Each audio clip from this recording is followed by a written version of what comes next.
Hello, everyone. Today we are going to go ahead and call upon Mebahel, who is a Shem angel of truth and justice. This Shem angel is associated with courts, with justice, with revealing the truth in one's innocence, more or less. So, Mebahel. This angel in particular is associated with deliverance of the oppressed. And of course, I cite several sources here.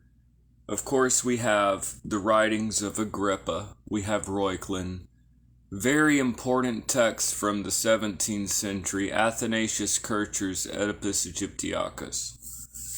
And then, of course, we have the later writings. And then we have this moderately modern text from the 19th century, The Science of Kabbalah. This is an English translation by Pierce Vaughan, which is excellent, or La Science Kabbalistique by Lazare Lenain. Gives the office.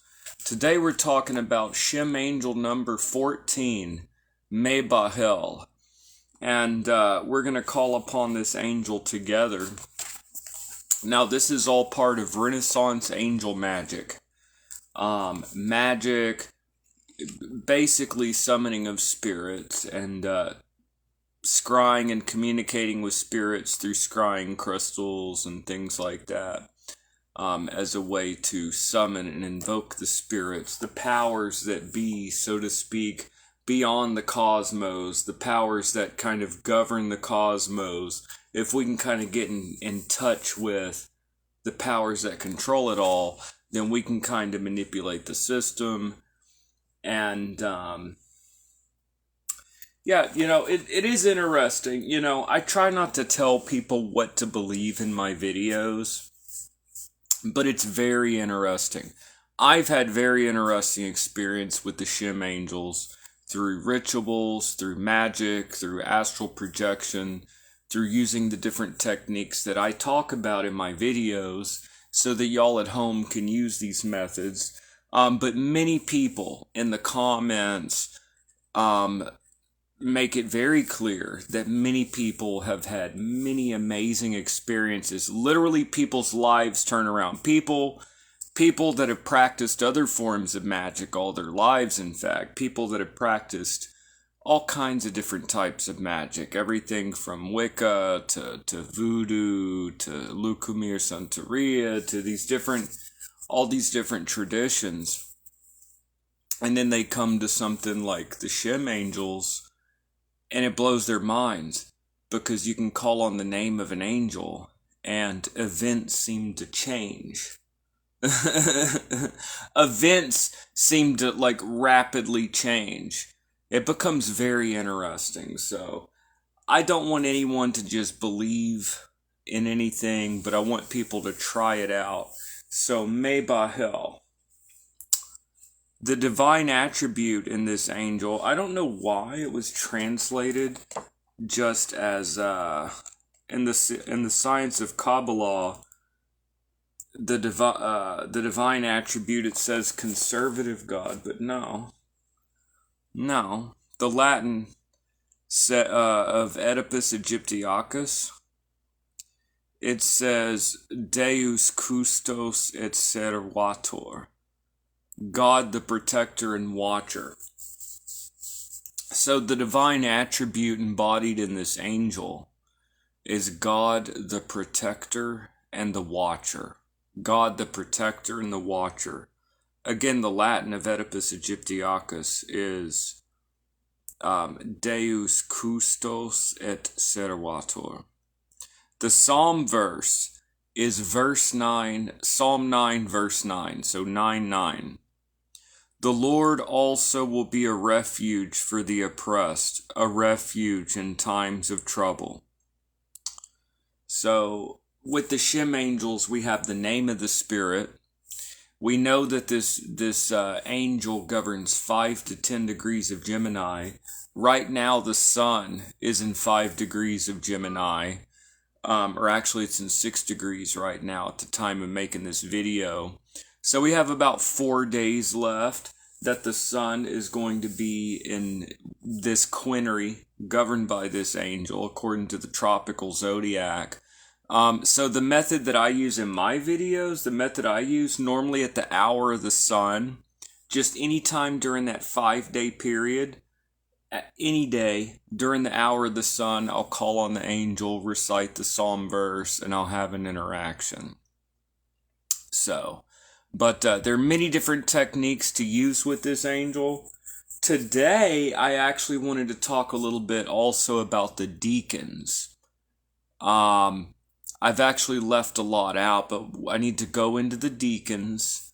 And also, it's a little new agey, it's a little bit more modern, but going also into the tarot as well, while differentiating that this is more of a modern tradition with the Shem angels. So there's 72 Shem angels, and the third book of Enoch, which is actually the third book of Enoch is the oldest source that seems to talk about 72 angels that govern the constellations and the turning of the universe. Okay, and these 72 angels are under Rahatiel, who is the angel that kind of governs the cosmos, according to the books of Enoch. Rahatiel, underneath Rahatiel are the 70 princes or governors of the universe, of the cosmos. They govern the zodiac, 5 degrees each of the zodiac. And, of course, the 72-fold name of God comes from Shemot, or Exodus chapter 14, verses 19, 20, and 21. These 3 verses in Hebrew each have 72 letters. And by writing the first verse, verse 19, right to left, flipping the second verse around from left to right, and then the third verse right to left, like normal in Hebrew, you get 72 columns of 3-lettered names of God. By adding El or Yah, you get angel names. Now, these as angels don't really appear specifically in the writings. That doesn't mean there wasn't an oral tradition, but they don't appear in the writings until the 16th century with Agrippa and Reuchlin. And then the next century, we have Athanasius Kircher's Oedipus Aegyptiacus. Something interesting to bring up here is that the Tree of Life diagram that most of us are familiar with, the Tree of Life image in the Kabbalah, comes right out of Oedipus Aegyptiacus's, right out of Athanasius Kircher's Oedipus Aegyptiacus. But anyways, so the angel's name is Mebahel. The angel governs 5 to 10 degrees of Gemini. This Shem angel is all about justice and revealing the truth. Justice and revealing the truth of a situation, revealing innocence when someone is innocent. So again, the divine attribute of this angel, according to Athanasius Kircher's Oedipus Aegyptiacus, in Latin is Deus Custos et Servator. That means God the protector and watcher. The psalm verse associated with the angel is Psalm 9:9. The Lord also will be a refuge for the oppressed, a refuge in times of trouble. And the divine office, according to the science of Kabbalah, so again, this is a modern text. Okay, this is a modern text. This is from the 19th century. This was published in 1823. This Science of Kabbalah, or Les Sciences Kabbalistiques of Lazare Lenain. This is a late text. Before this, the offices, all we really had to go by was the 5 degrees of the zodiac, the angel name, the divine attribute in the psalm verse. But now we have these offices. So let's take a look at what the divine office here says. It says here, according to Lazare Lenain, it says, one invokes this genius against those who seek to usurp another's fortune. So this is all about someone trying to come after your goods or your position with lies, essentially. One invokes this angel against those who seek to usurp another's fortune. It rules over justice, truth, and freedom. It delivers the oppressed and prisoners. It protects innocence and makes the truth known. Jurisprudence and will distinguish himself at the bar.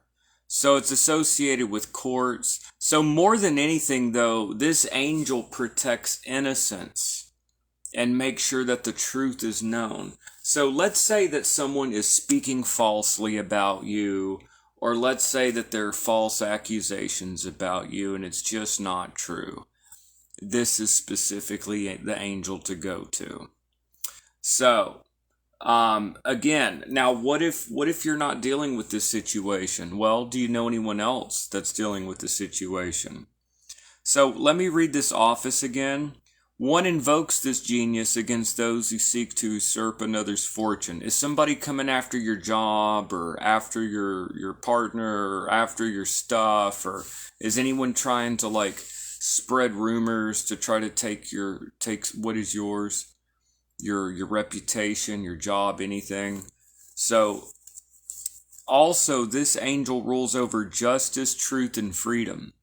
So if there is anything that's close to your heart that you feel that you are being judged wrongly, or there is some type of an injustice or oppression, or if someone thinks lies about you or about someone, and you want someone to see the truth, you want someone to see the truth for what it really is, then this is the perfect angel to call upon. So, without further ado, of course, there are 3 different methods. There's the use of magic equipment, magical apparatus. And then there's the simple prayer approach. And then there's more of a contemplative method. One can create Shem angel pentacles and things like that as a way to kind of work with the Shem angels. Here we use a very simple prayer method. We call on the name of the angel. We ask for something within the office, and then we take a moment to have a brief silence to listen for any impressions or thoughts or emotions, thoughts or ideas that may come to the mind, and then we give a license to depart. So we're going to do that here today. And, of course, if you were to do a more elaborate ritual with the whole setup, you would use kind of a similar type of procedure. So here we go. So, feel free to say the name with me if you would like to do this with me. So, say the name with me, y'all at home watching. So, Mebahel, Mebahel, Mebahel. Say the name with me, y'all. Mebahel, Mebahel, Mebahel. Remember that just saying the name is itself already starting to establish contact. Traditionally, we now recite the psalm verse as part of the call. I'll do that now.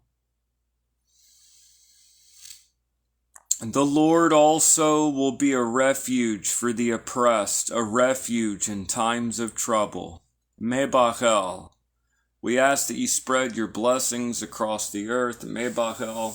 Now, I am going to ask silently, and I ask that y'all at home ask for something within the office, something close to your heart. I'm going to do that silently now. So here we go. So ask of the angel something within its office. Okay. So that's what we do now. I'm going to do so silently. Y'all do so however you want at home. Here we go. Ask for something within the office.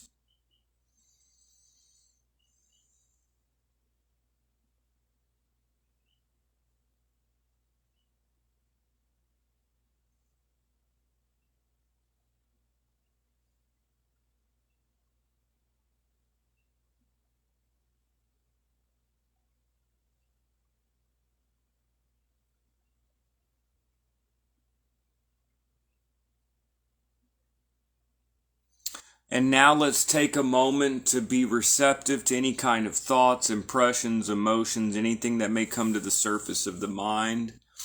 As I always say, not necessarily giving objective reality to any of that, but not dismissing either, just being open. So let's take a moment. Let's see if we receive any impressions from the angel or from within ourselves. And now we give the license to depart. Very quick, very clean, to the point. Mebahel, we ask that you peacefully depart and that you spread your blessings across the earth. That we ask you peacefully depart. Goodbye and farewell. Now, something that needs to be brought up, that I actually haven't brought up in these Shem Angel videos, is a little bit about the deacons in the tarot. Now, understanding Agrippa's three-world model, at least the way that I talk about it in these videos, according to Heinrich Cornelius Agrippa's three-world model in the 3 Books of Occult Philosophy, the Shem Angels operate in the divine world at the top of the hierarchy. The deacons is the astrological or celestial realm, is the second world down. So the Shem Angels are at the top, then you have the celestial world of the deacons, and then below we have the elemental realm, following the 3-world model of Agrippa and of the Renaissance worldview. Now, also, I've never really brought this up in my Shem Angel videos, because I tend to do things more from a traditional standpoint. I try to leave out anything that I consider New Age. Nothing wrong with it. It's just that I try to stick to the tradition. However, today I'm going to bring up the tarot. Many modern occultists combine tarot with the Shem Angels. So we're going to try to break this down. Actually, the Shem Angel associated with 5 to 10 degrees Gemini, actually the 2 Shem Angels associated with this deacon are the first 2 Shem Angels of Gemini. So interference, this is one. So the way that the minor arcana works, this is a huge digression. Normally from the Shem Angels. The Shem Angels normally don't have anything to do with this. However, we're going to make a digression here. The minor arcana, referring to the tarot cards of the 4 suits, wands, cups, swords, and discs, or pentacles, or coins. These 4 suits are divided up into 10 cards that are associated with the 10 Sephiroth of the Tree of Life, and 4 court cards that are associated with Tetragrammaton. And these are associated with the 4 worlds. So, numbers 1 through 10 and the 4 suits represent the behavior of the 10 Sephiroth reflected down here below in the world of the 4 elements.